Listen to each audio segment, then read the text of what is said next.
Diharapkan layanan desa menjadi lebih cepat, efektif, dan berbasis digital. Nah, selanjutnya sebelum masuk ke pemaparannya, izinkan saya memperkenalkan anggota kelompok saya, yaitu terdiri dari saya, Leviana, dan ada rekan saya, Wahyudi, saya lalu kita masuk ke apa itu Smart Village.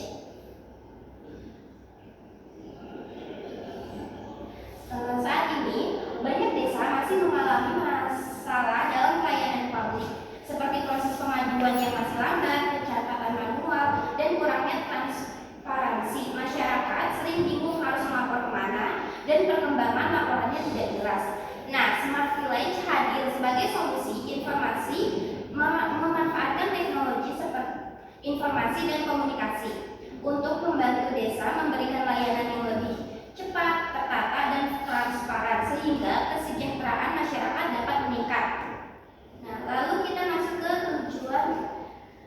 Di sini ada tujuan Smart Village-nya.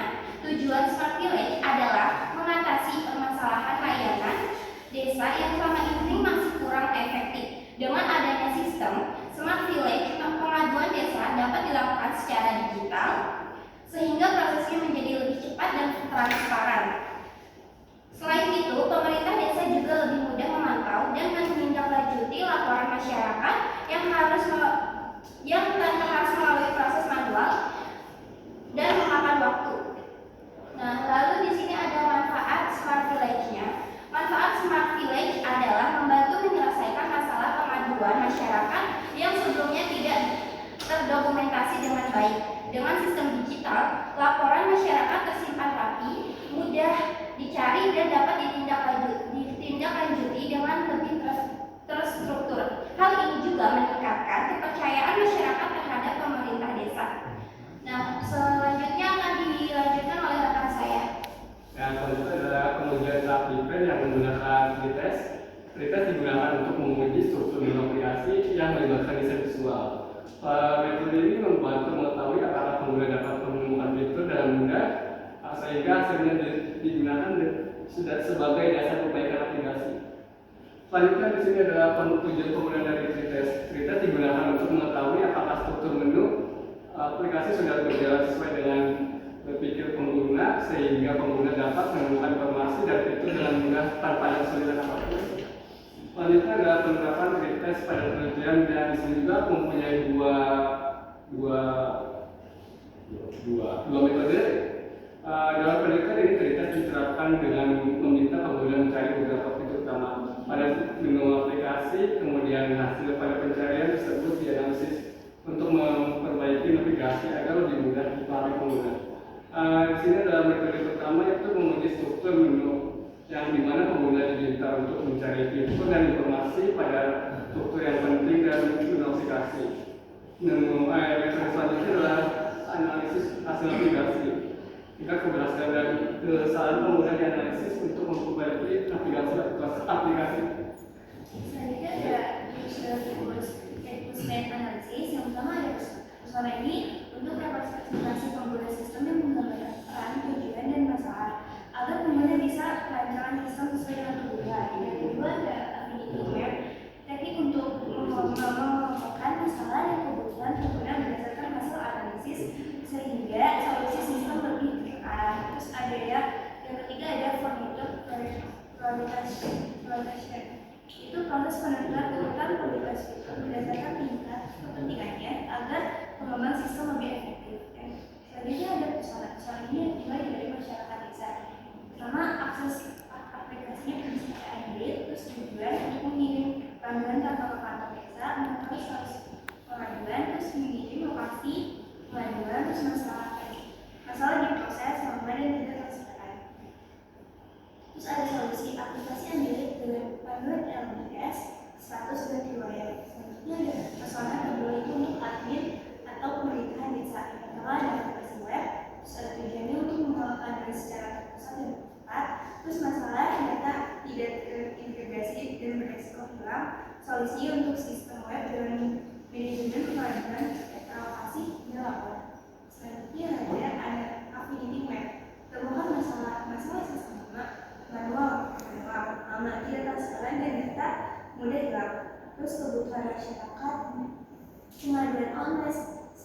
jelas, lokasi otomatis, akses Android, kebutuhan admin, ada data digital terintegrasi, lokasi pengajuan, laporan, dan solusi. Solusi dari sistemnya adalah aplikasi Android, web LBS, status real time.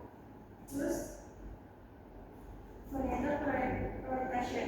Ini prioritas tinggi wajib bagi administrasi, pengajuan panduan, lokasi pengajuan atau LBS, terus ada manajemen status, pengajuan, riwayat pengajuan, terus ada yang kedua ada prioritas mana.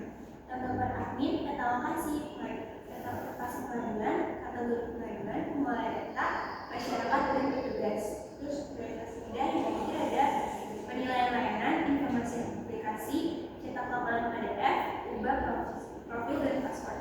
Selanjutnya ada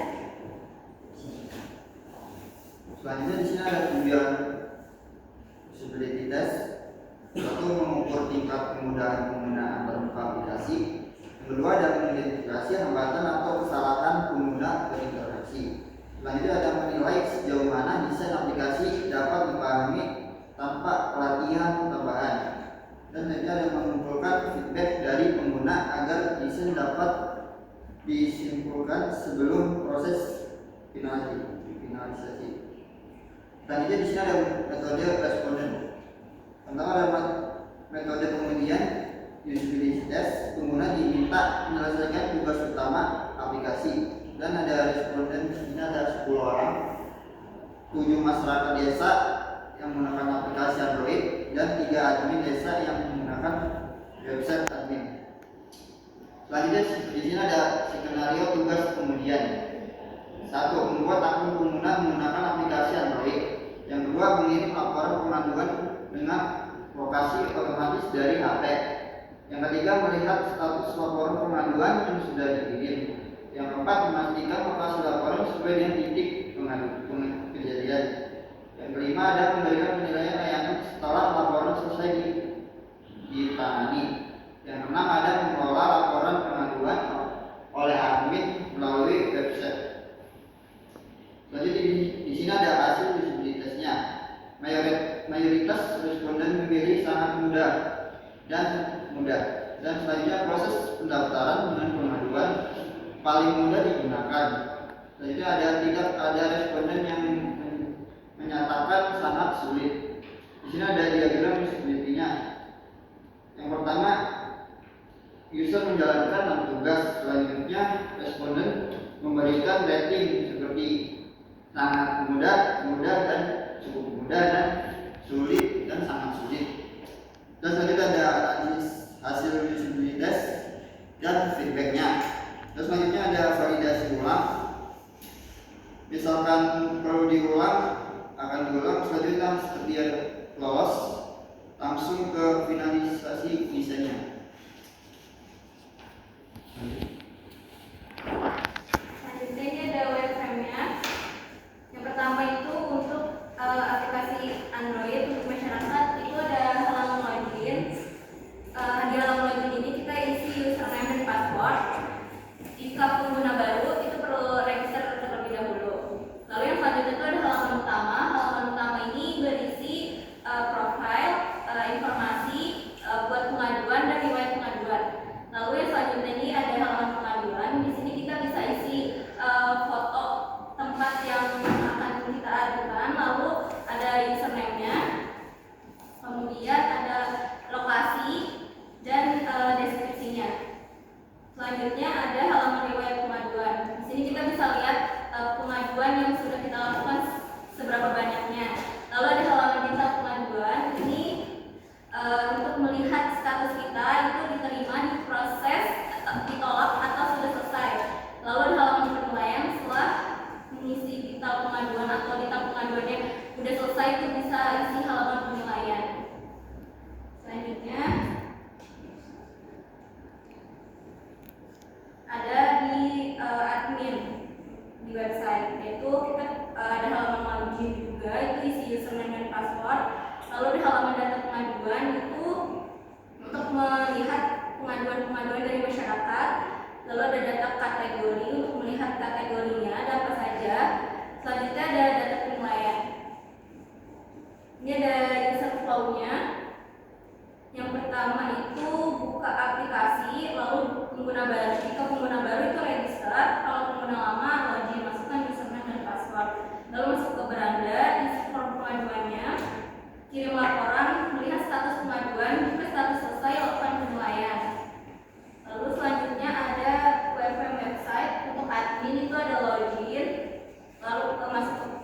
dashboard, buka data pengaduan, pilih pengaduan baru, lihat detail pengaduan, setelah itu ditindaklanjuti dan selesai.